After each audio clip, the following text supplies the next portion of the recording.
Yeah, that's it. That's it. Do you know, that's it. All my videos are gonna be like this from now on. A camera that autofocus. This is autofocus on a camera right now. This is autofocus. Oh, oh, oh, wait.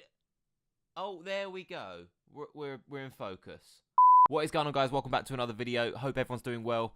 I'm just going to throw this out there that I've recorded this entire video once already, and it failed. So we're going back to the old Louis RC days of like 2016, where a video would have to be re-recorded about a minimum of 10 times.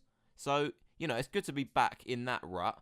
So Fifine first came onto the market in 2015 with their first release, the K028.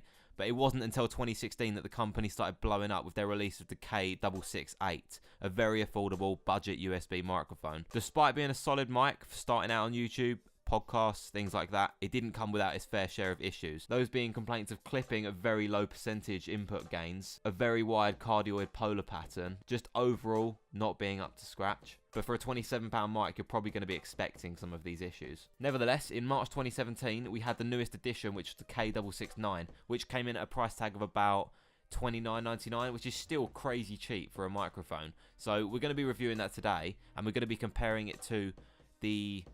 Well, we're going to be lightly comparing it to the Blue Snowball, which is another common YouTube mic for people starting out. So we're just going to test out the general audio quality and see what's good about it. So we've unboxed the mic already, and it came very well packaged. It comes in either rose red or black, this mic, but personally I would have liked to have seen a white maybe, because I don't think the rose red is very good.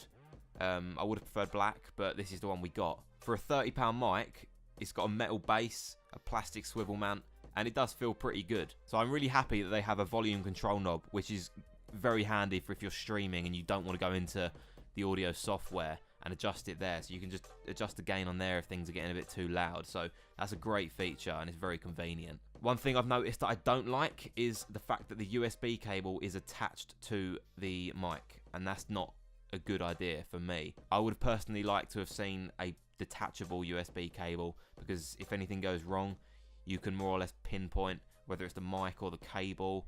Now, if something goes wrong on this, you just have to replace the whole mic. That being said, Fifine does provide a 24-month warranty, and if this came damaged already, then obviously that's going to cover you. You just got to register your product within 3 months of purchase. So the grill is made of metal, but it does still feel quite cheap, and the mesh looks like it's probably not going to help with popping sounds, so I'm already going to recommend that you have a pop filter. But yeah, that's out of the way now, so we're going to test the Snowball first, just test the general audio quality of that, and then we're going to test the audio of the Fifine. So we're going to see what's better, but ultimately it's going to come down to personal preference, because I don't see there being much difference in the actual audio quality. So what you're hearing me on now is the Blue Snowball, and this is a mic that I used for years on YouTube. It was perfect for gaming, I was using it for streaming. It done the job, and it gave the viewers decent audio without spending too much. One feature that's obviously better on the Snowball is that it has 3 different audio settings. So it has one where it just captures the audio coming from in front of it, one where it's the audio in front of it but it picks up ambient sounds as well, and then the third one is an omnidirectional one where it picks up everything around the mic. So if you've got this mic at a table, then it's going to be picking up everyone who's talking at the table, so there wouldn't be any need for individual mics. You're probably going to have like a lot of, I mean, obviously there's going to be a lot of ambient sound, but that's still a great feature to have, and it's just a very flexible option. But as for the audio quality, it can't really be faulted. It's a solid mic, but for £70, it's a little bit pricey, and if the Fifine is outperforming that or matching it on audio quality, then it's going to be hard not to recommend a mic that's £30 over one that's £70. So what you're hearing me on now is the K669. It comes with a swivel mount, and it comes with a fairly cheap feeling tripod, but it does the job. And it's such a tiny compact little mic that it doesn't take up much space on your desk at all. So on Audacity, I've got it set to about 50% recording volume, and on the mic itself, I've changed the knob to about 75%. So that should be fairly decent as is, and I shouldn't need to edit that. Now, obviously, the ideal thing about USB mics is you want something that is just easy. It's just a plug and play, and with this mic, you get just that. You just simply plug the USB into your computer. It will install a driver, which takes seconds, and bang, you're ready to go. You're ready to start recording straight away, as long as you've got the software necessary. So the main issue with USB mics for me is that if I wanted to take them anywhere, I would need to take my laptop or my PC with me, which is obviously not going to happen. With the mic I currently use, which is a Rode NT1A, I can just get an external audio device if I want to take it outside and use it elsewhere. But with USB mics, you're going to have to be attaching it to a computer. So that's the only downfall of them. But if you're always using it for just gaming and sitting in your room, like talking, then you can't go wrong with this mic. The USB mics are perfect, and the Fifine does the job very well. So after pausing this video and looking back at what this mic can do, I can't fault this mic. For £30, this really does the job well, and I can't fault it. Obviously, it's nothing professional, and some would argue it does just sound like a very high quality phone call. To me, this is good for starting out on YouTube. So if you're someone who just wants a good mic to start out on YouTube, this does the job. So another issue with this mic is, even though it's a unidirectional front-facing camera, you can still hear ambience noise from well away from the mic. This is behind the mic right now on my keyboard.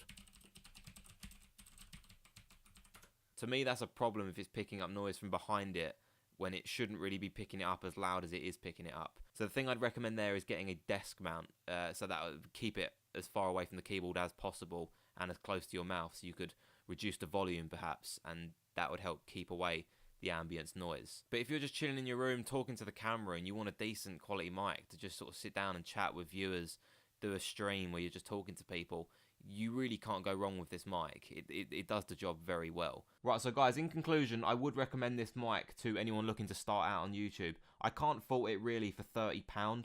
The audio isn't fantastic because it's getting a lot of outside noise, but as I said, if you're just speaking in front of the camera, just chilling, the audio is good enough. As I said, I would have liked to have seen a white version as well, but that's not really a problem. So if audio is not your priority in videos and you're not interested in getting a proper condenser microphone with XLR cable and like an audio interface or a mixer, then this mic is going to do the job. So obviously this is my second time recording, and I'm worried that I may have missed some things I discussed in the first part that I had to obviously get rid of because it was out of focus.